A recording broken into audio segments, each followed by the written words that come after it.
Baik, shalom. Saudara-saudara, kita akan merayakan Natal kurang dari beberapa hari lagi, ya. Natal adalah hari kelahiran Kristus, di mana itu merupakan penggenapan dari janji-janji yang telah diberikan sebelumnya melalui para nabi. Nah, biasanya kalau kita bicara tentang janji para nabi, maka kita teringat terutama dalam nubuatan dari dua nabi, yaitu Nabi Yesaya dan Nabi Mika. Ketika kita ingat Yesaya, seperti Yesaya 7 ayat 14, seorang perempuan muda akan melahirkan seorang anak, dan itu digenapi dalam kelahiran Kristus dari seorang perawan. Atau Yesaya 9 ayat 5, bahwa seorang anak dilahirkan bagi kita, namanya penasihat ajaib, Allah yang perkasa, Bapa kekal, Raja damai. Dan tempat kelahirannya kita pasti mengingat nubuatan Nabi Mika pasal 5 ayat 1, yaitu di Bethlehem di Efrata. Tapi pada saat ini saya ingin membicarakan satu nubuat dari nabi yang lain, yakni Nabi Musa, di mana nubuat ini diberikan itu kira-kira 1500 tahun sebelum Masehi. Sebelum Tuhan Yesus lahir ke dalam dunia, Nabi Musa telah memberikan sebuah nubuat, dan nubuat itu terkait dengan kedatangan seorang nabi. Karena itu tema saya hari ini adalah nabi yang dijanjikan. Nah, mari kita lihat teksnya. Ulangan 18, 15 sampai 19. Ini kata-kata Musa. Seorang nabi dari tengah-tengahmu, dari antara saudara-saudaramu sama seperti aku, akan dibangkitkan bagimu oleh Tuhan Allahmu, dialah yang harus kamu dengarkan. Tepat seperti yang kamu minta dahulu kepada Tuhan Allahmu di Gunung Horeb pada hari perkumpulan dengan berkata, tidak mau aku mendengar lagi suara Tuhan Allahku, dan api yang besar itu tidak mau aku melihatnya lagi, supaya jangan aku mati. Lalu berkatalah Tuhan kepadaku, apa yang dikatakan mereka itu baik. Seorang nabi akan kubangkitkan bagi mereka dari antara saudara mereka seperti engkau ini. Aku akan menaruh firmanku di dalam mulutnya, dan dia akan mengatakan kepada mereka segala yang kuperintahkan kepadanya. Orang yang tidak mendengarkan segala firmanku yang diucapkan nabi itu demi namaku, daripadanya akan kutuntut pertanggungjawaban. Jadi saudara-saudara, ada nubuatan. Nubuatannya, jadi konteksnya adalah bahwa ini di Gunung Horeb. Tuhan muncul dan bicara, dan suara Tuhan dan api Tuhan itu membuat orang Israel takut. Ya, takut sekali dengan pengalaman yang begitu supernatural, sehingga orang Israel tidak berani mendengar suaranya dan melihatnya, dan mereka butuh seorang perantara. Musa saja mewakili kami. Maka Musa menjadi perwakilan orang Israel di dalam menghadapi Tuhan. Nah, tapi karena mereka minta demikian, Tuhan lalu menjanjikan bahwa akan ada seorang nabi. Ya, seorang nabi yang seperti Musa. Nah, ini 1500 tahun sebelum itu. Nah, siapakah nabi yang dinubuatkan ini? Kalau kita melihat dari ciri nabi itu, lihat ayat 15. Seorang nabi dari tengah-tengahmu, dari antara saudara-saudaramu, sama seperti aku. Ayat 18. Seorang nabi akan kubangkitkan bagi mereka dari antara saudara mereka, seperti engkau ini. Maka nabi yang akan datang ini punya dua ciri. Pertama adalah dari tengah-tengahmu, dari antara saudaramu. Itu ciri pertama. Ciri yang kedua adalah sama seperti aku. Berarti sama seperti Musa. Sama seperti engkau ini. Dari antara orang Israel, dan dia harus sama seperti Musa. Nah, pertanyaannya, siapakah nabi ini? Saudara-saudara, perlu diketahui bahwa ada 3 agama besar di dunia yang disebut sebagai agama samawi. Agama monotheism, agama Abrahimik, yaitu Yahudi, Kristen, dan Islam. Disebut sebagai agama Abrahimik karena mereka tiga agama ini mengklaim mempunyai hubungan dengan Abraham. Agama Yahudi itu mempunyai nenek moyang secara biologis, yaitu Abraham. Sementara orang Kristen percaya bahwa Abraham juga bapak kita, bapak segala orang beriman. Kita beriman berarti Abraham bapak kita. Sementara Islam itu mengklaim juga bahwa Ibrahim itu adalah termasuk nabi mereka. Nah, saudara-saudara, tiga agama ini mempunyai kitab masing-masing di mana ada Taurat dalam Yahudi. Lalu Kristen itu punya perjanjian baru, mengambil Taurat Yahudi dan menyebutnya sebagai perjanjian lama. Lalu muncul Islam dengan Al-Qur'annya, tapi mereka juga mengklaim bahwa sebelum Al-Quran sudah datang firman sebelumnya, yaitu Taurat dan Injil. Dan tiga agama ini itu pasti berhadapan dengan nabi yang dijanjikan. Siapa nabi ini? Nah, itu yang saya mau jelaskan pada hari ini. Pertama, mari kita lihat. Apakah nabi itu adalah Yosua bin Nun? Mengapa kita bicara tentang Yosua? Karena saudara, teks ini itu kan teksnya kitab Ulangan. Ditulis oleh Musa dan ini masuk ke dalam kitab Tauratnya orang Yahudi. Orang Yahudi punya Taurat, maka mereka juga punya tafsir. Maka pada waktu rabi-rabi Yahudi membaca ada nubuat tentang seorang nabi yang akan datang seperti Musa, siapa nabi itu? Maka para rabi Yahudi mempunyai tafsirannya. Siapa dia? Maka mereka berkata, itu adalah Yosua. Yosua bin Nun abdi Musa itu.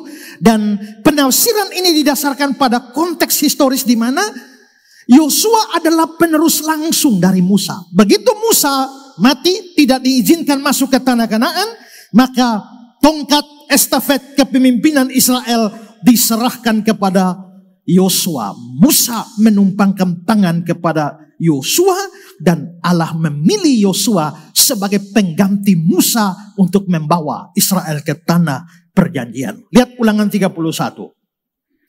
Lalu Musa memanggil Yosua dan berkata kepadanya di depan seluruh orang Israel, kuatkanlah dan teguhkanlah hatimu, sebab engkau akan masuk bersama-sama bangsa ini ke negeri yang dijanjikan Tuhan dengan sumpah kepada nenek moyang mereka untuk memberikan kepada mereka, dan engkau akan memimpin mereka sampai mereka memilikinya. Sebab Tuhan, Dia sendiri akan berjalan di depanmu, Dia sendiri akan menyertai engkau, Dia tidak akan membiarkan engkau dan tidak akan meninggalkan engkau. Jangan takut, jangan patah hati.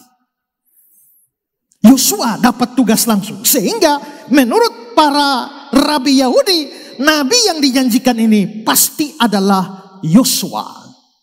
Dan Yosua menjalankan peran yang mirip Musa. Pertama, Musa berkomunikasi dengan Allah untuk Israel. Demikian juga Yosua berkomunikasi dengan Allah untuk kepentingan Israel. Musa memimpin Israel. Demikian juga Yosua memimpin Israel.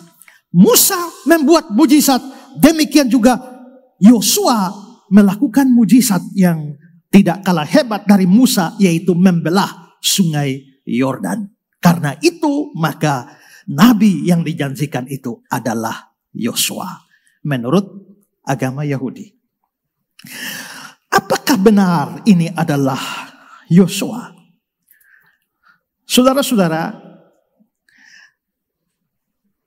kitab Ulangan ini kitab terakhir yang ditulis oleh Musa. Karena Kejadian, Keluaran, Imamat, Bilangan, Ulangan. Kejadian karena mencatat semua kejadian awal. Keluaran karena membawa Israel keluar dari Mesir. Imamat karena itu ada berbagai macam peraturan imam. Bilangan karena di dalamnya ada banyak bilangan, cacah, sensus jumlah ini jumlah bilangan. Lalu ulangan. Ulangan ini artinya apa? Ulangan ini artinya ini Musa kan yang keluar dari Mesir itu kan sekian orang, tapi banyak yang mati di lapangan. Banyak yang lahir di tengah pengembaraan perjalanan. Maka yang lahir di tengah di padang gurun ini tidak tahu lagi cerita dari Mesir. Sebelum Musa mati diulang.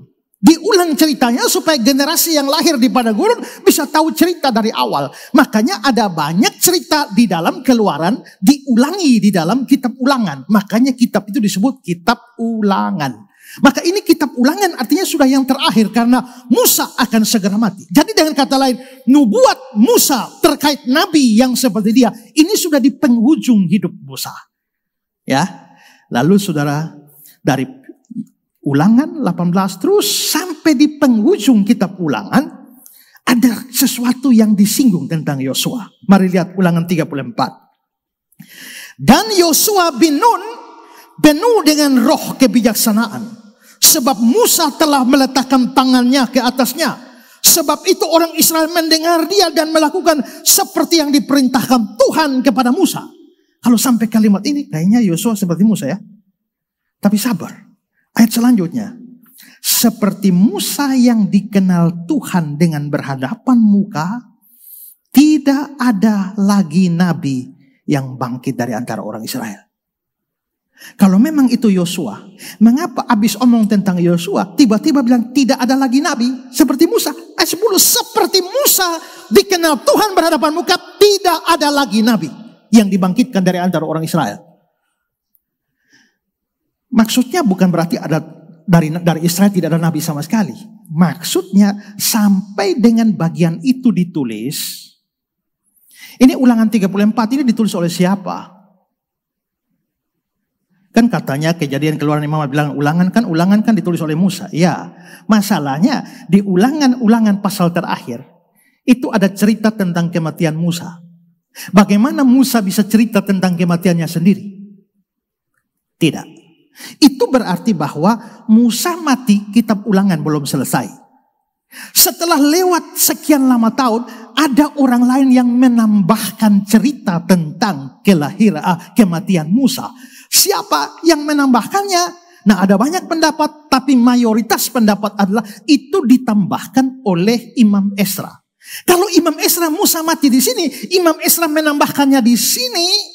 Itu berarti ada jarak yang panjang di sini. Berarti sampai zaman Esra tidak ada nabi seperti Musa yang muncul dari Israel.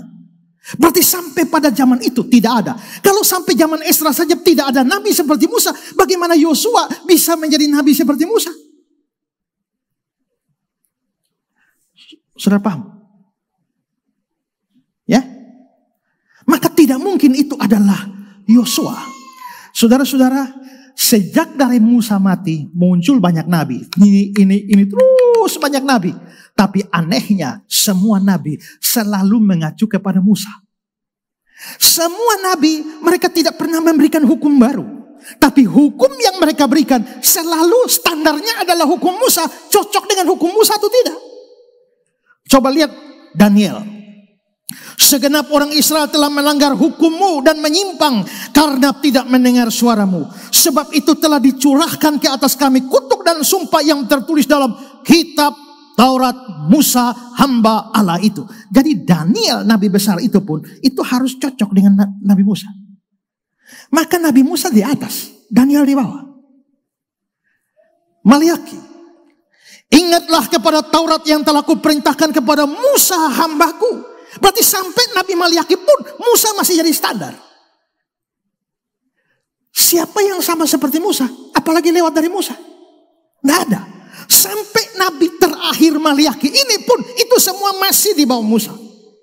Karena itu tidak mungkin Yosua adalah Nabi yang dijanjikan itu.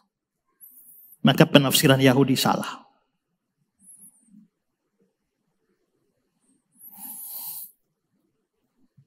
Kedua, mungkinkah Nabi itu Muhammad? Ya, nah ini penting untuk kita paham. Kenapa? Karena sejumlah tokoh Islam seperti Dedat, Zakir Naik, dan cecunguk-cecunguk mereka di Indonesia seperti Kainama, Suma, dan lain-lain. Mereka percaya bahwa Muhammadlah Nabi yang dijanjikan oleh Musa itu.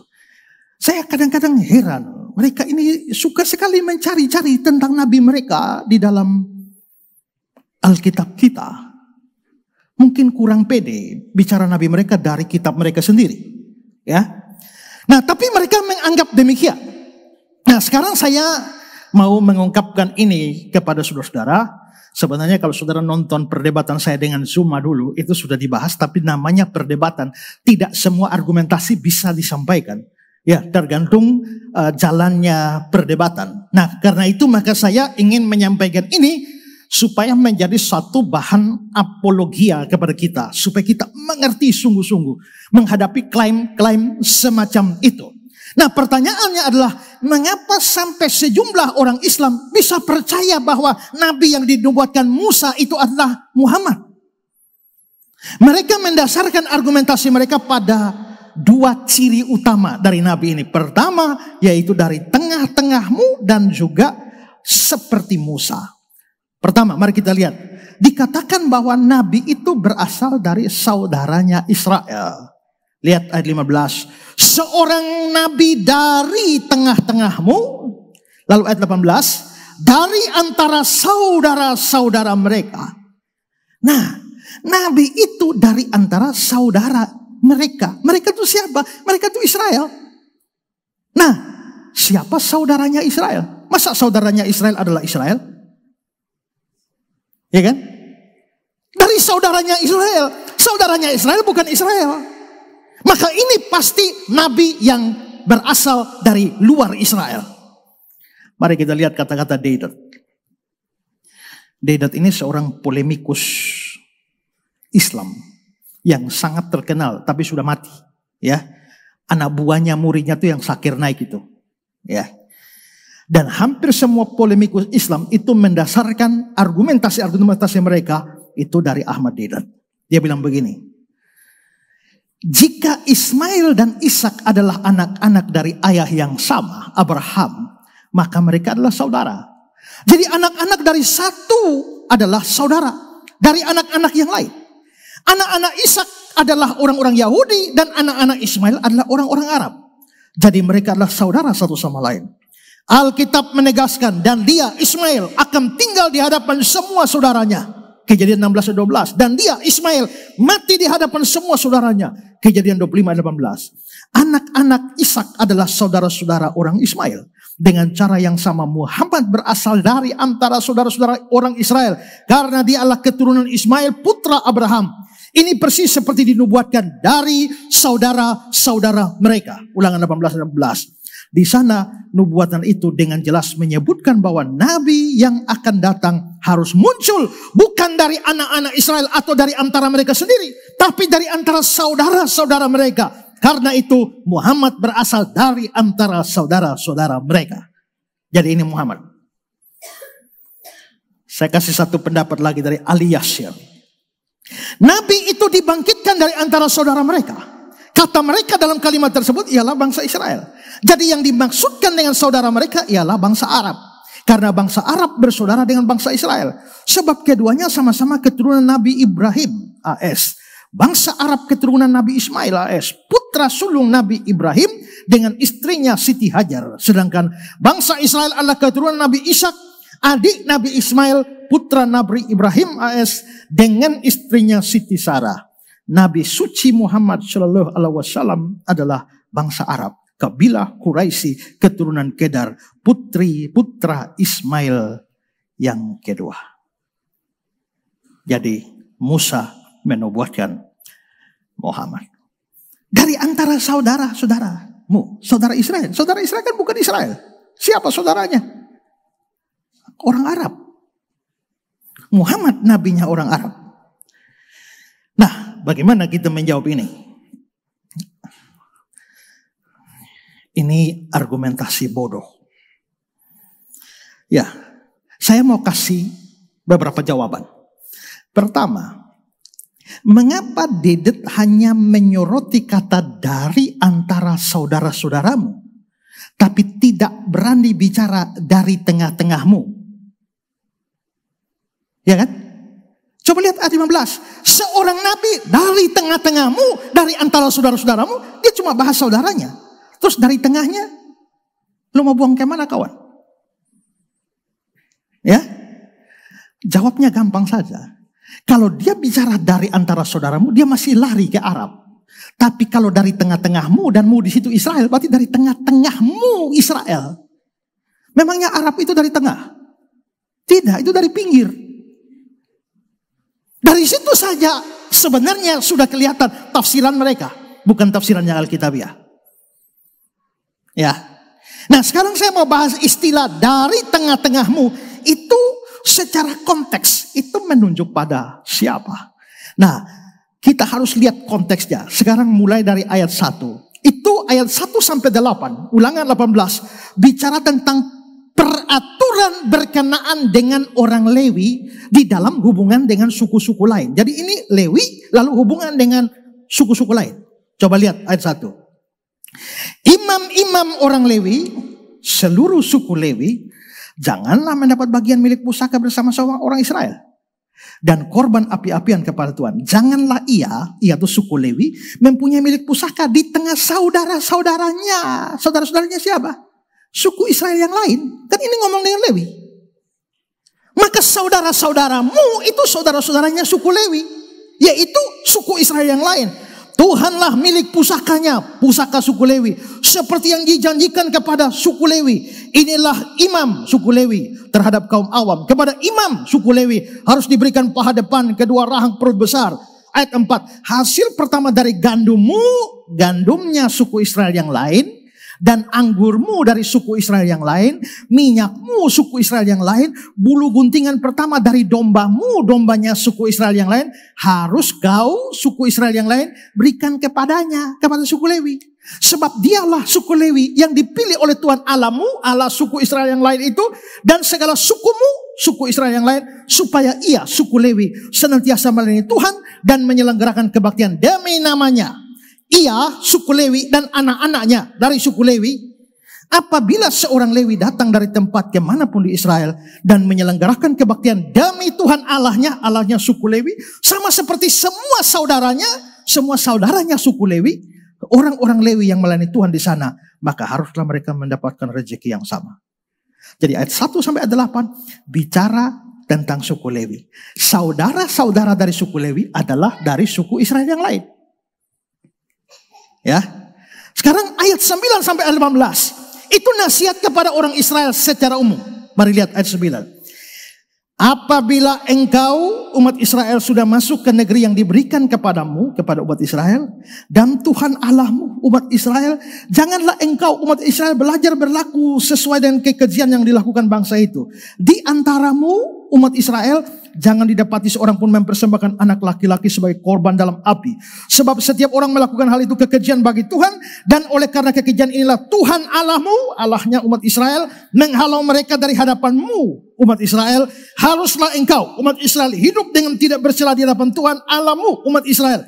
Sebab bangsa-bangsa di daerahnya akan kau umat Israel duduki, tetapi engkau umat Israel tidak diizinkan Tuhan Allahmu umat Israel melakukan yang demikian. 15. Seorang nabi dari tengah-tengahmu, dari umat Israel, dari antara saudara-saudaramu umat Israel, sama seperti aku akan dibangkitkan bagimu, bagi umat Israel. Tuhan Allahmu Israel, dia haruslah kamu tuh Israel, dengar. Tetapi seperti kamu umat Israel minta dahulu kepada Tuhan Allahmu umat Israel di gunung Horeb. Lalu berkatalah Tuhan kepadaku Musa, apa yang dikatakan mereka, Israel itu baik. Seorang nabi akan kubangkitkan bagi mereka, bagi umat Israel dari antara saudara mereka, yaitu umat Israel seperti engkau ini. Aku menaruh firman-Ku mulutnya, dan dia akan mengatakan kepada mereka, umat Israel, segala yang Kuperintahkan kepadanya. Saudara, dari konteks ini, apakah Tuhan sementara bicara di luar Israel? Orang Arab? Terlalu jauh, kawan. Ini semua tentang Israel, ya. Maka dari tengah-tengahmu, dari antara saudara-saudaramu, itu harus dipahami sebagai dari kalangan orang Israel sendiri. Itu konteks, penjelasan konteks. Sehingga menarik sampai ke Arab, itu namanya menarik ayat itu terlalu jauh dari yang dimaksudkan. Nah, itu jawaban pertama. Jawaban kedua, apakah kalimat dari antara saudaramu Israel menunjuk kepada Ismail. Ini kan omong Israel. Kalau omong Israel, kita bisa punya dua penafsiran. Siapa Israel yang dimaksudkan di sana? Pertama bisa Yakub, karena Yakub itu namanya Yakub lalu diganti Israel. Maka secara pribadi Yakub itu Israel. Tapi Yakub punya 12 anak yang nanti disebut sebagai bangsa Israel. Maka Israel itu kita harus mengerti dari dua sudut pandang. Kalau secara pribadi itu Yakub, kalau secara bangsa itu bangsa Israel. Nah, kalau kita mau mengatakan ini saudara Israel, maka kemungkinan pertama saudara Yakub, atau kedua saudara bangsa Israel. Nah, pertanyaannya adalah apakah Ismail itu masuk saudara? Hubungan darah ya, tapi saudara di sini. Saudara Abraham punya 2 anak, Ishak Yakub. Ishak punya Abraham punya 2 anak, Ishak Ismail. Dari Ismail ke sana. Dari Ishak turun Yakub. Dari Ishak ini punya 2, Esau dan Yakub. Dari Yakub ini turun 12 suku orang Israel. Dari Esau itu muncul bangsa Edom. Maka yang layak disebut saudara bangsa Israel itu orang Edom. Lihat Ulangan 2 ayat 4. Perintahkanlah kepada bangsa itu, demikian sebentar lagi kamu akan berjalan melalui daerah saudara-saudaramu Bani Esau, orang Edom. Jadi kalau lihat di gambar, saudara lihat gambar ini, ya. Ini Abraham punya Ishak dan Ismail. Dari Ishak turun Esau Yakub, lalu dari Esau bangsa Edom, Yakub itu turun bangsa Israel. Sekarang kalau mereka menghubungkan Yakub dengan Ismail seperti garis ini, ya. Kalau Yakub dengan Israel, Yakub itu bukan saudaranya Ismail. Karena Ismail itu pangkat bapak di atas. Dia setara dengan Ishak. Maka tidak cocok disebut Ismail itu adalah saudaranya Yakub. Apalagi kalau itu bangsa Israel. Ya, saudara lihat garis berikut. Bagaimana Israel, bangsa Israel di bawah dianggap bersaudara dengan Ismail di atas. Itu sudah pangkat kakek itu. Maka yang cocok disebut sebagai saudara, kalau omong dari Yakub, maka Yakub bersaudara dengan Esau. Saudara lihat garis antara Yakub dan Esau, ya. Dan bangsa Israel dengan bangsa Edom. Karena itu menarik saudara Israel sampai ke Ismail, supaya dari Ismail turun ke Arab, lalu Arab ketemu Muhammad. Itu penarikan yang lagi-lagi terlalu jauh, ya. Istilah dari saudara-saudaramu itu istilah khas perjanjian lama yang menunjuk pada sesama suku-suku Israel. Coba lihat Imamat 10. Janganlah kamu bergabung, janganlah berduka cita, janganlah kamu mati, dan jangan Tuhan memurkai segenap umat ini. Tetapi saudara-saudaramu yaitu seluruh bangsa Israel. Jadi saudara-saudara itu apa? Seluruh bangsa Israel. Imamat 25. Kami harus memperbudakkan mereka untuk selama-lamanya, tetapi atas saudara-saudaramu. Siapa saudara-saudaramu? Orang-orang Israel. Ya. Nah, istilah itu istilah umum bahkan di dalam kitab Ulangan. Lihat Ulangan 1. Dan pada waktu itu aku memerintahkan kepada para hakimmu demikian, berilah perhatian kepada perkara-perkara di antara saudara-saudaramu. Apakah hakim-hakim itu menghakimi di luar Israel? Tidak. Saudara-saudaramu itu di Israel. Dan yang paling menyolok dan mendekati nubuatan yang sedang kita bahas, itu adalah pengangkatan raja. Ulangan 17. Maka hanyalah raja yang dipilih Tuhan Allahmu harus kau angkat atasmu. Dari mana raja Israel? Dari tengah-tengah saudara-saudaramu. Kalau saudara-saudaramu ini dari Arab, maka raja Israel harus dari Arab. Kenyataannya raja Israel yang pertama itu adalah Saul. Dari suku mana? Benyamin. Kalau begitu raja dari antara saudara-saudaramu itu tetap menunjuk di dalam Israel. Maka nabi yang akan datang dari antara saudaramu itu harus di dalam Israel. Tidak bisa di luar. Maka ini penafsiran kacau balau itu. Ya. Oke, sekarang apa argumentasi mereka kedua? Argumentasi mereka kedua adalah nabi itu sama seperti Musa. Nah, saudara, mereka karena nabi itu seperti Musa dan mereka mau Muhammad itu yang dinubuatkan, maka mereka berusaha mencari segala macam persamaan antara Muhammad dan Musa sambil membandingkan dengan Yesus, di mana Yesus tidak sama dengan Musa, untuk meneguhkan kesimpulan nabi yang dijanjikan itu adalah Muhammad dan bukan Yesus. Coba lihat kata-kata Dedan. Musa mempunyai seorang ayah dan seorang ibu. Muhammad juga mempunyai seorang ayah dan seorang ibu. Karena itu Yesus tidak seperti Musa, tapi Muhammad seperti Musa. Karena Yesus hanya punya ibu, tidak punya ayah secara biologis. Musa dan Muhammad lahir secara normal dan alamiah, yaitu melalui pencampuran fisik antara seorang pria dan wanita. Tapi Yesus diciptakan dengan sebuah keajaiban istimewa. Karena itu Yesus tidak seperti Musa, tapi Muhammad seperti Musa. Musa dan Muhammad menikah dan mempunyai anak, tapi Yesus tetap menjadi seorang bujangan selama hidupnya. Karena itu Yesus tidak seperti Musa, tapi Muhammad seperti Musa.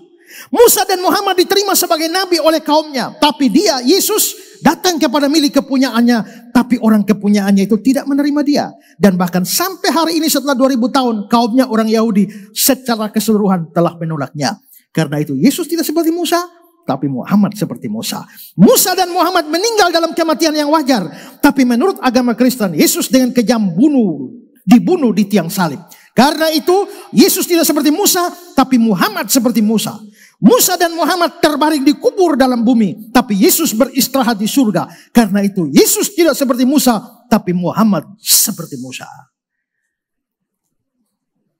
Ya, satu lagi. Musa lahir dengan beribu bapa. Muhammad pun dilahirkan dengan cara seperti Musa, yaitu beribu bapa. Ini berbeda dengan Al-Masih Isa yang hanya dilahirkan oleh seorang ibu tanpa ayah biologis. Musa di waktu besar atau dewasa kawin. Muhammad juga demikian, waktu dewasanya kawin. Persis dengan Musa. Ini juga berbeda dengan Al-Masih Isa yang sama sekali tidak pernah kawin. Musa dikaruniai anak. Demikian juga Muhammad yang dikaruniai anak sama dengan Musa. Tapi Al-Masih Isa tidak pernah mempunyai anak. Kawin pun tidak pernah.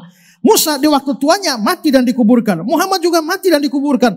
Tapi tidak demikian halnya dengan Al-Masih Isa yang bahkan merupakan satu-satunya nabi yang tidak memiliki kuburan karena telah naik ke surga. Jadi yang seperti Musa itu Muhammad, bukan Yesus. Bagaimana menanggapi ini? Lagi-lagi bodoh. Pertama, persamaan yang diambil antara Musa dan Muhammad itu persamaan yang terlalu umum. Maksudnya terlalu umum ini adalah persamaan itu bisa digenapkan oleh siapa saja. Tidak harus Muhammad. Contohnya, Musa mempunyai ayah. Musa mempunyai ayah ibu. Muhammad mempunyai ayah ibu. Karena Yesus tidak punya ayah biologis, maka Muhammad seperti Musa, Yesus tidak. Dia lupa bahwa yang punya ayah dan ibu bukan hanya Muhammad, tapi Om Lomi juga. Siapa tahu Om Lomi adalah nabi yang dijanjikan. Karena Musa mempunyai ayah, mempunyai ibu. Om Lomi punya ayah dan punya ibu. Musa dan Muhammad lahir normal. Yesus lahir ajaib. Tapi yang lahir normal itu bukan hanya Muhammad. Alfa juga lahir normal atau lahir secara ajaib. Normal kan? Siapa tahu ini nabiah yang dijanjikan. Berarti Alfa mirip dengan Musa. Ya. Musa dan Muhammad menikah. Yesus tidak. Tapi yang menikah bukan hanya Muhammad. Ya kan? Bapak Nathan juga menikah. Kalau begitu Bapak Nathan mirip dengan Musa. Ya. Musa dan Muhammad diterima oleh kaumnya, tapi Yesus tidak. Tapi bagaimana dengan Buddha, Siddhartha? Itu juga diterima oleh kaumnya. Krishna diterima oleh kaumnya. Musa dan Muhammad meninggal dalam kuburan yang wajar. Yesus tidak ada kuburannya, tapi yang punya kuburan itu juga banyak. Kenapa harus Muhammad? Dan seterusnya Musa dan Muhammad terbaring di kubur. Tapi Insinyur Soekarno juga Jenderal Sudirman juga. Kenapa bukan mereka? Kenapa harus Muhammad? Maka di sini kita bisa lihat persamaan yang mereka bangun itu persamaan terlalu umum. Maka ini harus mengantar kita pada jawaban saya kedua. Persamaan yang harus dicari itu persamaan khusus, spesial, unik. Sehingga kalau bisa tidak ada orang yang bisa menyamainya.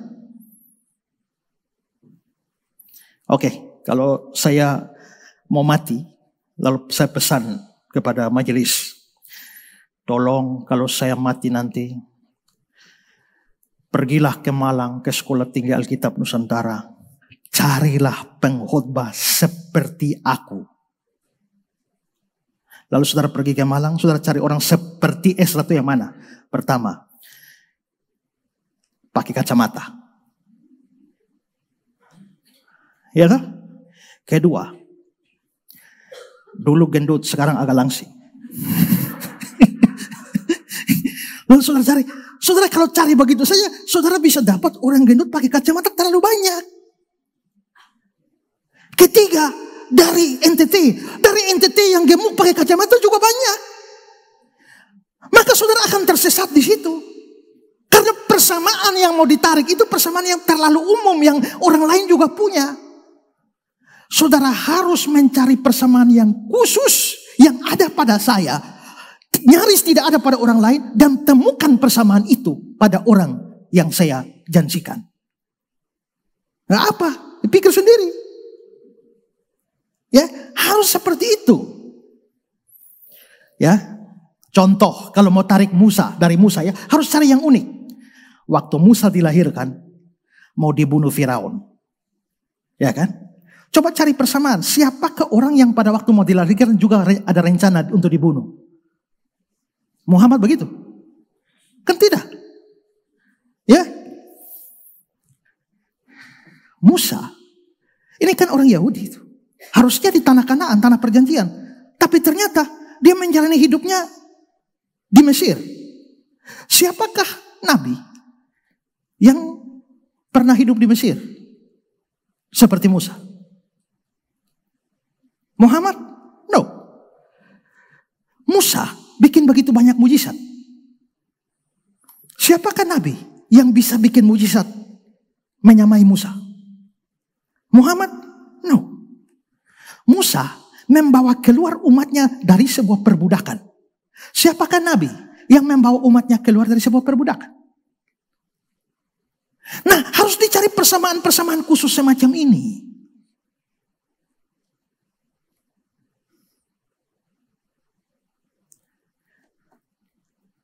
Tapi yang ketiga, menafsirkan sebuah ayat tidak boleh terlepas dari konteks. Jadi pada waktu Tuhan bilang pada Musa, aku akan membangkitkan seorang nabi seperti engkau. Di dalam Ulangan 18, itu seperti apa? Apakah semua kesamaan antara Musa dan nabi itu? Atau kesamaan apa? Kesepertian apa yang dimaksudkan di dalam teks itu? Harus dicari dalam teks itu. Nah kalau begitu persamaannya apa? Pertama, nabi itu harus muncul dari 12 suku Israel. Sama seperti Musa. Kan Musa dari Israel. Nabi itu harus dari Israel. Kedua, nabi itu harus berkata-kata demi nama Yahweh. Lihat Ulangan 18. Waktu itu, nabi itu dikontraskan dengan nabi palsu. Di Ulangan 18. Tapi seorang nabi yang terlalu berani untuk mengucapkan demi namaku, perkataannya tidak kuperintahkan. Jika sekiranya kamu berkata dalam hatimu, bagaimana kami mengetahui perkataan nabi yang difirmankan Tuhan? Tuhan itu Tuhan, Yahweh. 22. Apabila seorang nabi berkata demi nama Yahweh dan perkataannya tidak terjadi, seperti yang tidak difirmankan Yahweh, maka nabi itu dijanjikan langsung dikontraskan dengan nabi palsu. Nabi palsu itu dia tidak bicara demi nama Yahweh. Maka nabi yang dijanjikan Musa itu bicara demi nama Yahweh. Pertanyaannya adalah, apakah Muhammad pernah bicara tentang nama Yahweh?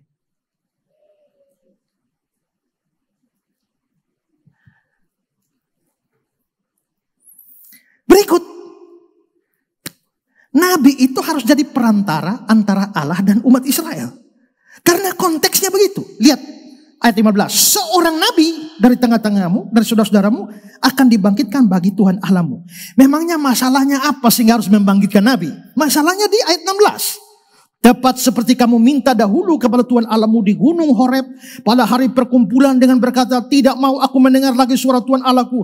Api yang besar itu tidak mau aku melihatnya lagi, supaya jangan aku mati. Lalu berkatalah Tuhan kepada apa yang dikatakan pada mereka itu baik. Seorang nabi kubangkitkan bagi mereka. Berarti nabi itu dibangkitkan demi kepentingan apa? Karena Allah muncul dengan suara dan api. Israel takut. Mereka bilang, Musa jangan kami nanti mati. Musa ganti saja. Jadi Musa perantara antara Allah dan Israel. Seorang nabi akan kubangkitkan bagimu. Artinya nabi seperti Musa. Seperti dalam hal apa? Seperti dalam hal keperantaraan. Seperti Musa menjadi perantara antara Allah dan Israel. Demikianlah nabi itu akan menjadi perantara antara Allah dan umatnya. Itu konteksnya begitu.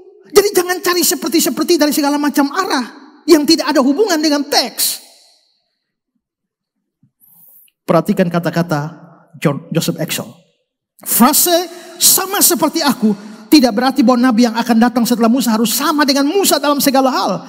Yang ditunjukkan di sini hanyalah bahwa dia bertindak sebagaimana Musa telah bertindak sebagai pengantara antara Allah dan umatnya dalam menyampaikan kehendaknya kepada mereka. Pertanyaannya, apakah Muhammad pernah berfungsi sebagai perantara antara Israel dan Yahweh?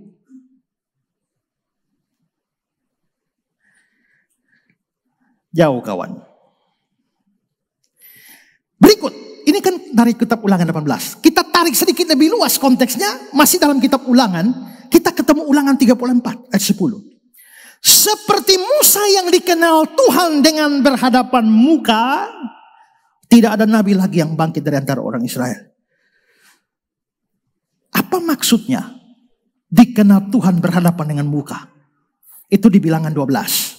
Lalu berfirmanlah ia, dengarlah firmanku ini. Jadi jika di antara kamu ada seorang nabi, maka aku Tuhan menyatakan diriku kepadanya dalam penglihatan. Aku bicara dengan dia dalam mimpi. Bukan demikian hambaku Musa, seorang yang setia dalam segenap rumahku. Berhadap-hadapan aku berbicara dengan dia. Terus terang. Bukan dengan teka-teki. Dia memandang rupa Tuhan. Memandang rupa Yahweh. Itu Musa. Keluaran 33:11. Tuhan bicara kepada Musa dengan berhadapan muka. Seperti seorang berbicara dengan temannya. Maka nabi ini itu harus punya hubungan yang erat dengan Yahweh. Sampai memandang wajah Yahweh. Muhammad pernah memandang wajah Yahweh? Dan pasal 34, 10-12. Seperti Musa, ayat 11. Dalam hal segala tanda dan mujizat yang dilakukannya atas perintah Tuhan di tanah Mesir. Dalam segala hal perbuatan kekuasaan dan segala kedahsyatan besar dilakukan oleh Musa. Berarti Musa melakukan begitu banyak mujizat. Menurut teks itu. Pertanyaannya adalah, apakah Muhammad pernah bikin mujizat? Kalau mereka bilang pernah, ini memakan diri mereka sendiri. Karena Quran sendiri mengatakan Muhammad tidak bikin satu mujizat pun. Coba lihat dari surat Al-Ra'd 13:7. Orang-orang yang kufur berkata, mengapa tidak diturunkan kepada Nabi Muhammad satu tanda mujizat dari Tuhannya? Kenapa ya? Kok Muhammad tidak diberikan mujizat? Ya? Lalu dijawab, sesungguhnya engkau Nabi Muhammad hanyalah seorang pemberi peringatan dan bagi setiap kaum yang ada memberi petunjuk. Berarti Muhammad itu adalah Nabi untuk memberi petunjuk, untuk memberi peringatan, tapi bukan untuk bikin mujizat. Al-Qasas 28 ayat 48. Ketika telah datang kepada mereka kebenaran Al-Quran dari sisi kami, mereka berkata, mengapa tidak diberikan kepada Nabi Muhammad mujizat seperti apa yang telah diberikan kepada Musa? Bukankah mereka itu telah ingkar kepada apa yang diberikan kepada Musa dahulu? Mereka berkata, Al-Quran dan Taurat adalah dua kitab sihir yang saling menguatkan. Mereka juga berkata, sesungguhnya kami mengingkari keduanya. Dari situ terlihat bahwa memang ada pengakuan dari Quran sendiri, Muhammad tidak pernah bikin mujizat. Sementara Musa bikin begitu banyak mujizat menurut konteks. Jadi bagaimana mungkin Muhammad yang dimaksudkan dalam teks ini? Itu pemaksaan dan pemerkosaan ayat. Eisegesis, bukan eksegesis. Jadi nabi yang dijanjikan bukan Yosua, bukan Muhammad juga. Kalau begitu siapa nabi itu? Yang ketiga, nabi ini adalah Yesus dari Nazaret. Nah, sekarang saya akan bahas beberapa hal. Mari kita lihat dasar atau buktinya. Saudara, Musa menjanjikan seorang nabi. Dan pertama, di dalam perjanjian baru, Yesus memang dikenal sebagai seorang nabi. Bahkan dia menyebut dirinya nabi.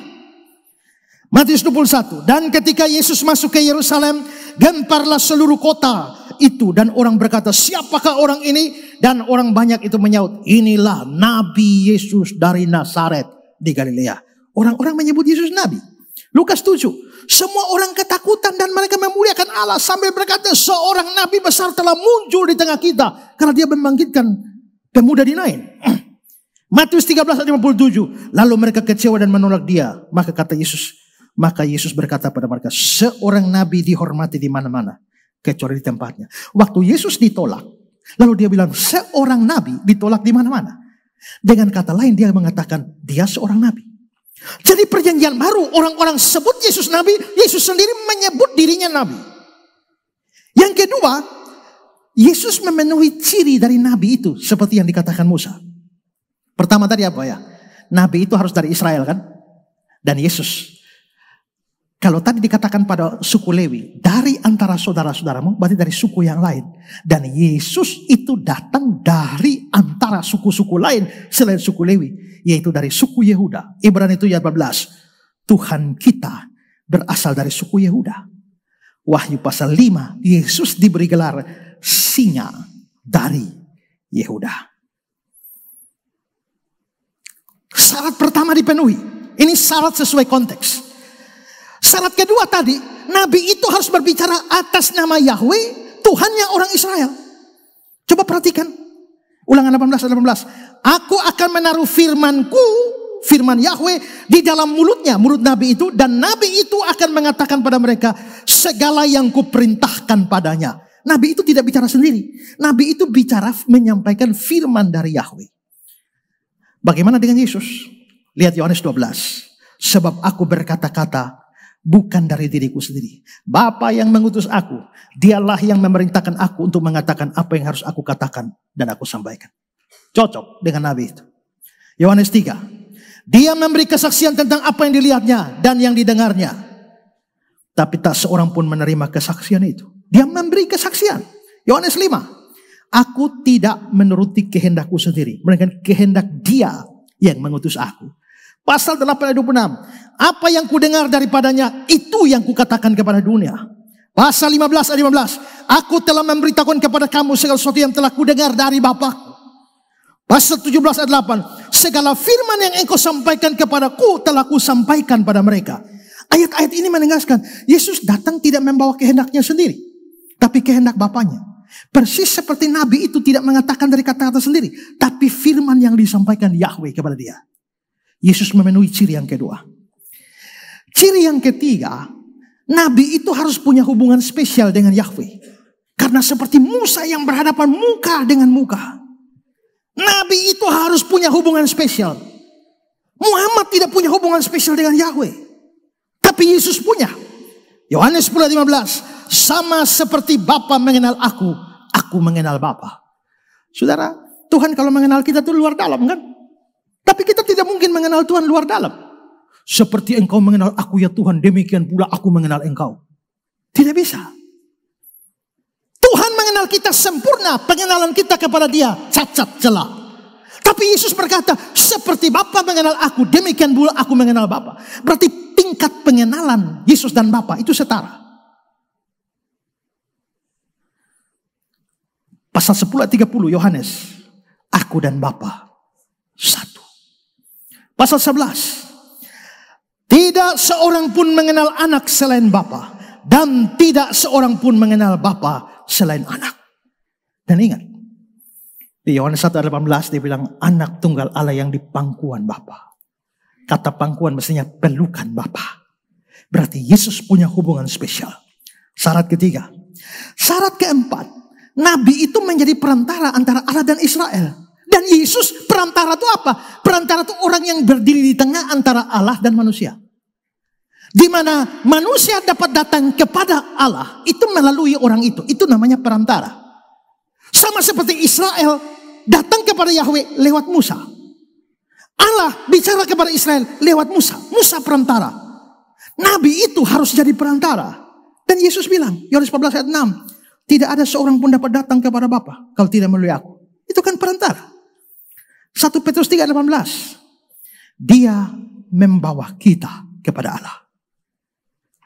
1 Timotius 2 ayat 5. Karena Allah itu esa pula dia yang menjadi pengantara antara Allah dan manusia. Yaitu manusia Kristus Yesus. Maka dia pengantaranya. Ciri terakhir. Musa bikin banyak mujizat. Lalu Yesus.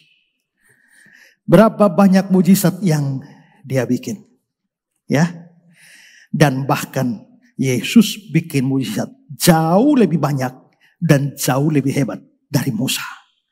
Ya. Yohanes 6 ayat 14. Ketika orang-orang itu melihat mujizat yang telah diadakannya, mereka berkata, dia ini benar-benar nabi yang akan datang. Kenapa lihat mujizat mereka langsung bilang dia nabi? Pasti mereka ingat Musa. Karena Musa yang menjanjikan nabi yang akan datang. Begitu lihat mujizat, karena mereka tahu Musa bikin mujizat.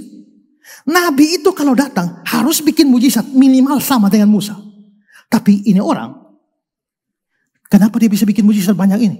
Mereka lihat mujizat langsung tahu dia ini nabi yang akan datang. Ciri-ciri dari konteks dipenuhi oleh Yesus. Jangan cari ciri dari luar konteks. Ketiga, bagian lain dari perjanjian baru memberikan konfirmasi bahwa nabi yang dimaksudkan itu Yesus. Mari kita lihat Yohanes 1. Filipus bertemu dengan Natanael dan berkata kepadanya, kami telah menemukan dia yang disebut oleh Musa dalam kitab Taurat dan oleh para nabi, yaitu Yesus, anak Yusuf dari Nazaret. Kami telah menemukan dia yang dibicarakan Musa. Tidak ada pernyataan Musa yang lebih jelas selain Ulangan 18 itu. Kisah pasal 3. Agar Tuhan mendatangkan waktu kelegaan dan mengutus Yesus yang dari semula ditentukan bagi kita sebagai Kristus. Ayat 21, Kristus. Jadi ini konteksnya Yesus Kristus. Lalu ayat 22. Bukankah telah dikatakan Musa, Tuhan Allah akan membangkitkan bagimu seorang nabi dari antara saudara-saudaramu sama seperti aku? Dengarlah dia dalam segala sesuatu yang dikatakan kepadamu. Dan akan terjadi bahwa semua orang yang tidak mendengar nabi itu akan dibasmi dari umat kita. Habis omong Yesus, ngutip Musa. Kisah 7. Musa ini pula lah yang berkata kepada orang Israel, seorang nabi seperti aku akan dibangkitkan Allah bagimu dari antara saudara-saudaramu. Nanti baca sampai ke bawah, itu tentang Yesus. Maka para penulis perjanjian baru, para rasul juga sepakat bahwa nabi yang dinubuatkan Musa itu adalah Yesus. Dan lihat Yohanes 5 ayat 46. Sebab jikalau kamu percaya kepada Musa, kata-kata Yesus ya, tentu kamu akan percaya juga kepadaku. Sebab dia menulis tentang aku. Ini bukti bahwa Yesuslah yang dinubuatkan oleh Musa. Keempat, Yesus memiliki sejumlah persamaan yang unik dengan Musa. Ingat saya bilang tadi ya, persamaan kalau kita mau bicara di luar konteks, mau cari persamaan-persamaan lain, oke. Tapi jangan persamaan yang umum. Cari yang unik. Dan dia dari kalangan Israel, punya hubungan spesial dengan Yahweh, jadi perantara, harus bikin banyak mujizat, sudah. Tapi saudara ingat bahwa ada persamaan-persamaan unik, spesial, khusus, di mana terjadi pertemuan antara Musa dan Yesus. Mari kita lihat Bilangan 21. Maka berfirmanlah Tuhan kepada Musa, buatlah ular tedung, Taruhlah itu pada sebuah tiang. Setiap orang yang terpagut, jika dia melihatnya akan tetap hidup. Lalu Musa membuat ular tembaga, menaruhnya di sebuah tiang. Maka jika seorang dipagut ular, dia memandang kepada ular tembaga itu, tetap dia hidup. Orang Israel mengeluh, makan minum susah di padang gurun. Mereka mulai mengumpat. Tuhan hukum mereka, ular keluar, mematikan mereka. Tapi Tuhan suruh Musa bikin tiang. Siapa yang kena pagut ular, lihat ke itu, sembuh. Lalu Yohanes pasal 3. Dan sama seperti Musa meninggikan ular di padang gurun, demikian juga anak manusia, Yesus, harus ditinggikan. Supaya setiap orang yang percaya kepadanya beroleh hidup yang kekal. Sama seperti Musa. Berarti dalam kasus persamaan unik. Satu ditinggikan, yang kena pagut selamat. Yesus ditinggikan. Ditinggikan itu bisa berarti disalib atau diberitakan. Orang yang lihat dia diselamatkan. Kedua, Musa membawa Israel keluar dari Mesir. Keluar itu Exodus. Musa membebaskan Israel dari perbudakan Mesir. Tapi Yesus itu membawa umatnya keluar dari perbudakan dosa. Dan menariknya, kata yang sama dipakai, yaitu Exodus. Lihat Matius 16. Sejak waktu itu Yesus mulai menyatakan pada murid-muridnya bahwa dia harus pergi, kata Yunani di situ, Exodus, ke Yerusalem menanggung banyak penderitaan lalu dibunuh. Menarik bahwa kata yang dipakai sama dengan Exodusnya Musa, bahwa orang Israel keluar dari Mesir. Leon Morris bilang begini, penggunaan kata Exodus untuk kematian merupakan sesuatu yang tidak umum. Dan mungkin kita harus melihat satu tipologi Exodus atau keluaran. Exodus atau keluaran telah membebaskan Israel dari perbudakan. Yesus oleh Exodus atau keluarannya akan membebaskan umatnya dari satu perbudakan yang jauh lebih buruk. Persamaan unik begini tidak bisa didapatkan oleh nabi manapun juga. Saya membaca beberapa tulisan yang membuat persamaan-persamaan unik itu. Ya, walaupun persamaan ini sebenarnya di luar konteks Ulangan 18, tapi tetap menarik kalau kita mau cari dari luar asal unik. Dari sarapan pagi, gara-gara Musa lahir, Firaun mengamuk. Anak-anak berumur 2 tahun ke bawah dibunuh. Sama halnya dengan gara-gara Yesus lahir, Herodes mengamuk. Anak laki-laki berumur 2 tahun ke bawah juga dibunuh. Di seluruh dunia hanya 2 pribadi ini yang benar-benar sama persis. Kedua, Musa di masa kanak-kanaknya berada di luar dari tanah tumpah darahnya sendiri, yaitu berada di Mesir. Begitupun juga ada kesamaannya dengan Yesus, bahwa dia masa kanak-kanak Yesus juga berada di pelarian di tanah Mesir, di luar tanah tumpah darahnya sendiri. Tidak semua kanak-kanak mesti menyingkir ke Mesir. 3, pribadi memiliki mujizat kuasa Allah untuk menyatakan kemuliaan Allah. Musa sewaktu menjalankan karirnya sebagai nabi utusan Allah, mendapatkan kuasa Allah yang dikenal dengan sebutan mujizat. Begitu pula dengan Yesus dalam kehadirannya sebagai firman yang hidup, memiliki kuasa Allah berupa mujizat, penyembuhan, dan menghidupkan orang mati. 4, sebagai pembebas, Musa membebaskan bangsa Israel dari belenggu perbudakan. Bangsa Mesir, Yesus pun membebaskan bangsa Israel dari belenggu perbudakan dosa. Satu lagi, lihat tabel ini. Musa lahir terancam dibunuh raja kafir, Firaun. Yesus lahir terancam dibunuh raja kafir, Herodes. Muhammad lahir aman tentram. Ya, Musa saat lahir semua bayi Yahudi umur 2 tahun ke bawah dibunuh massal. Kan ada Firaun kan mau supaya bunuh anak-anak yang lahir kan. Tapi makanya Musa larikan ke sungai Nil itu. Yesus saat lahir semua bayi-bayi Yahudi umur 2 tahun dibunuh massal oleh Herodes di Bethlehem. Muhammad saat lahir tidak ada pembantaian bayi-bayi Arab. Tidak ada. Musa melakukan banyak mujizat, diantaranya membelah laut Tebrau. Yesus melakukan banyak mujizat, diantaranya membangkitkan orang mati. Muhammad melakukan hanya satu mujizat, yaitu Al-Quran. Menurut klaim umat Islam bahwa Al-Quran turun itu mujizat. Ya, kalau kita mau anggap mujizat oke lah, tapi satu. Musa begini, Yesus di atas. Semua bukti ini menunjukkan bahwa nabi yang dijanjikan oleh Musa itu Yesus, bukan Yosua, apalagi Muhammad. Yosua mungkin masih agak baik, masih agak jalurnya, tapi Muhammad ini di luar jalur. Jadi hanya orang bodoh saja yang percaya bahwa Musa menubuatkan Muhammad. Berarti Yesuslah nabi yang dijanjikan. Tapi saya mau sisipkan satu pembahasan di sini. Yang kedua, kalau Yesus nabi, berarti dia bukan Tuhan. Ini menarik. Karena orang Islam, kalau dengar Yesus nabi, nah itu kan nabi kan, bukan Tuhan. Karena bagi mereka, nabi bukan Tuhan, Tuhan bukan nabi. Tuhan mengutus nabi, nabi diutus Tuhan. Maka nabi bukan Tuhan, Tuhan bukan nabi. Karena itu kalau Yesus adalah nabi, berarti dia bukan Tuhan. Maka begitu mendengar Yesus nabi bersorak-sorak, bergembiralah mereka. Seolah-olah telah menemukan dasar bahwa Yesus bukan Tuhan. Tuhan itu Allah. Nabi itu manusia. Kita sepakat.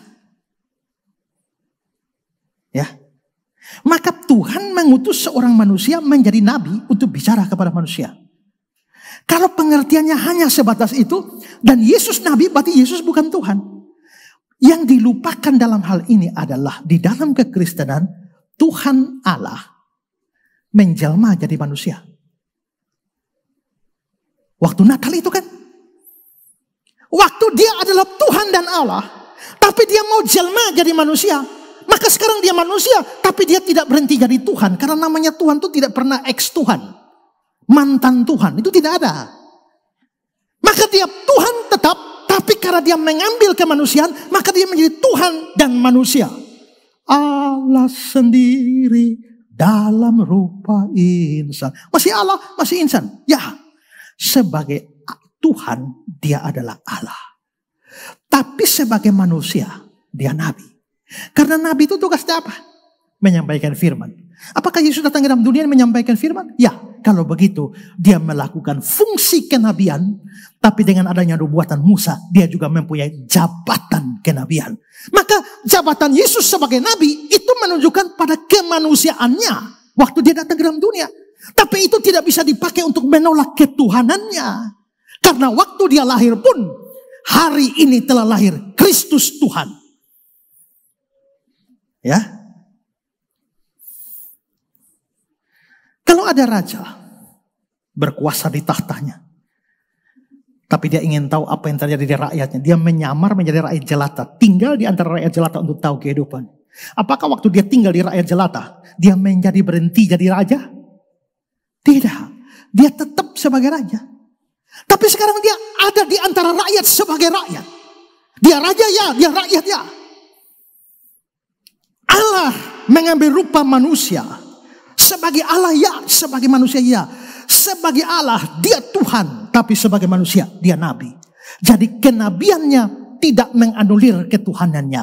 Ketuhanannya tidak menganulir kenabiannya. Karena ada dui natur Kristus. Jadi kalau kita mengatakan dia nabi, tak berarti dia bukan Tuhan. Terakhir, konsekuensinya. Maksudnya apa? Kalau memang nabi yang dijanjikan Musa itu Yesus, konsekuensinya apa? Lihat ayat 15. Seorang nabi dari tengah-tengahmu, dari antara saudara-saudaramu, sama seperti aku akan dibangkitkan bagimu oleh Tuhan Allahmu. Dialah yang harus kamu dengarkan. Nabi itulah yang harus kamu dengarkan. Kenapa harus dengar nabi itu? Karena Tuhan Allah taruh firman-Nya di mulut nabi itu. Ayat 18. Aku menaruh firman-Ku dalam mulutnya. Dia mengatakan kepada mereka apa yang telah Kuperintahkan padanya. Itu berarti bahwa tidak mendengar nabi itu tidak mendengar Tuhan Allah. Menolak nabi itu menolak Allah. Menyambut nabi itu menyambut Allah. Percaya kepada yang dikatakan nabi itu, percaya kepada yang dikatakan Allah. Kalau ini dihubungkan dengan keterangan bahwa nabi itu seperti Musa, maka ini bukan hanya menyampaikan firman Tuhan. Karena nabi yang lain juga menyampaikan firman Tuhan. Tapi Musa memberikan hukum yang baru. Tadi saya bilang ya, Musa memberi hukum yang baru. Semua nabi yang lain tidak bisa kasih hukum di atas Musa. Semua harus sama dengan Musa. Tadi ayat-ayat sudah saya tunjukkan. Mari lihat komentar dari Benson. Mereka, maksudnya nabi-nabi yang lain, hanya menguraikan dan menegakkan hukum-hukum Allah yang telah diberikan.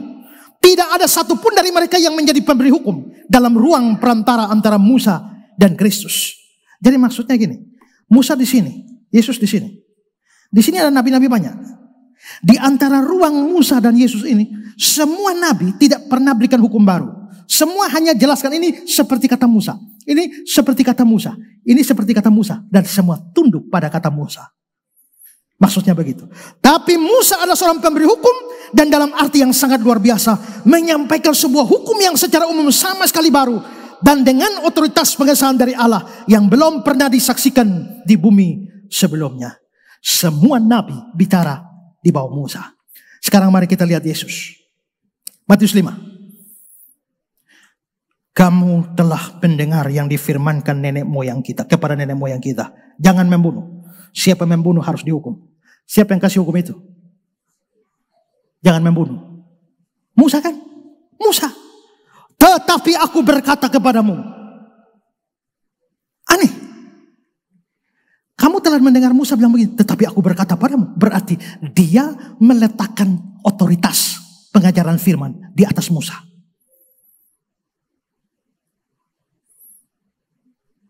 Matius 5. Kamu telah mendengar pula yang difirmankan pada nenek moyang kita. Jangan bersumpah palsu. Melainkan peganglah sumpahmu di depan Tuhan. Itu Musa. Tetapi aku berkata kepadamu. Jangan sekali-kali bersumpah. Dia menaruh kata-katanya di atas Musa. Matius 3. Kamu telah mendengar firman. Mata ganti mata. Gigi ganti gigi. Tetapi aku berkata kepadamu. Jangan melawan orang berbuat jahat padamu. Dan saudara baca itu di Matius 5. Ulang-ulang katakan begitu. Saudara, tidak ada nabi manapun di antara setelah Musa mati sampai Yesus. Ada nabi yang taruh kata-katanya, firmannya di atas Musa. Tidak ada. Tapi Yesus meletakkan hukum baru di atas hukum Musa. Dengan kata lain, dia menyempurnakan hukum Musa. Dia melengkapi hukum Musa. Dialah yang menyampaikan firman Tuhan dengan sempurna. Dan karena itu setiap orang harus mendengar dia. Dan ingat, kalau di dalam perjanjian lama, Tuhan Allah bilang, harus dengar nabi itu. Pada waktu perjanjian baru, Yesus datang ke dalam dunia. Lihat Matius 17 ayat 5. Dan tiba-tiba sedang dia berkata-kata, turunlah awan yang terang menaungi dia. Mereka dari dalam awan itu terdengar. Dan dari dalam awan itu terdengar suara berkata. Suara siapa nih? Suara Bapa. Inilah anak yang kukasihi, kepadanya aku berkenan. Dengarkan dia. Dengarkan siapa? Dengarkan Yesus. Kata dengarkan ini bukan hanya dengar dari telinga kiri tembus telinga kanan. Dengarkan di sini maksudnya perhatikanlah dia. Percayailah dia. Taatilah dia. Karena itulah nabi yang dijanjikan. Bagaimana kalau orang tidak dengar dia, tidak taat dia? Ayat 19. Orang yang tidak mendengar segala firman yang diucapkan nabi itu demi namaku, daripadanya kutuntut pertanggungjawaban. Dalam terjemahan yang lain, akan dibinasakan. Maka saudara, kalau Yesus adalah nabi yang dijanjikan Musa, semua orang harus dengar dia. Kalau tidak dengar dia, binasa. Tuhan Allah binasakan orang itu.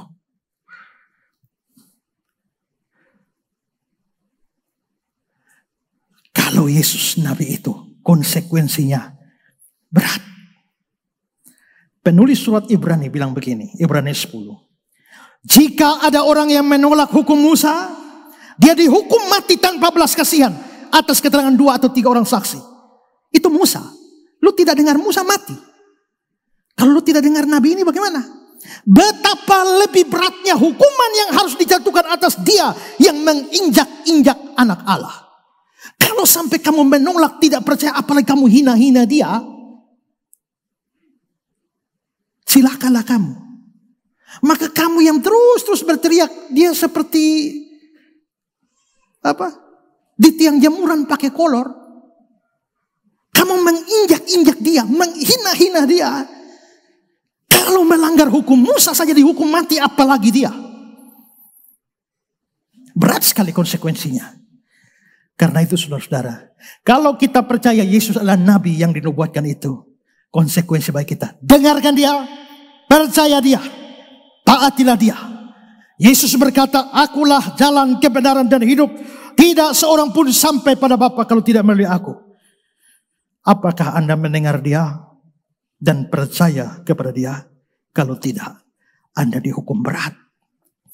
Yesus berkata, sebab anak manusia datang mencari dan menyelamatkan yang hilang. Anda dengarkan dia, percaya dia, taat dia. Kalau tidak, Anda di bawah hukuman yang berat. Dia berkata, akulah roti hidup. Barang siapa datang padaku tidak lapar lagi. Barang siapa percaya kepadaku tidak akan haus lagi. Dengarkanlah dia. Percayailah dia. Tidak, Anda di bawah hukum yang berat. Dia berkata, akulah terang dunia. Barang siapa ikut aku tidak akan berjalan dalam kegelapan, melainkan punya terang hidup. Dengarkan dia, percayai dia, taati dia. Aku memberikan hidup kekal kepada mereka. Mereka pasti tidak akan binasa sampai selama-lamanya. Dengar dia, percaya dia, taat dia. Kalau tidak, Anda akan dihukum dengan berat. Jika Yesus Nabi yang dinubuatkan Musa, Allah menuntut dia harus didengarkan, dipercaya, dan ditaati. Dan Nabi itu sudah datang 2000 tahun yang lalu di dalam Natal yang pertama. Nubuatan Musa sudah digenapi. Maka marilah setiap kita mendengarkan Nabi itu, mempercayai Nabi itu, dan taat kepada Nabi. Jikalau tidak mendengarnya, tidak mempercayainya, tidak menaatinya, akan membawa kebinasaan. Sebaliknya, mendengar dia, mempercayai dia, taat dia, membawa hidup yang kekal. Yohanes 5:24, nats pembimbing kita. Aku berkata kepadamu, sesungguhnya barang siapa mendengar perkataanku dan percaya kepada dia yang mengutus aku, dia mempunyai hidup yang kekal dan tidak turut dihukum, sebab dia sudah pindah dari dalam maut kepada hidup. Natal hampir tiba, perayaannya. Natalnya sudah terjadi, perayaannya hampir tiba.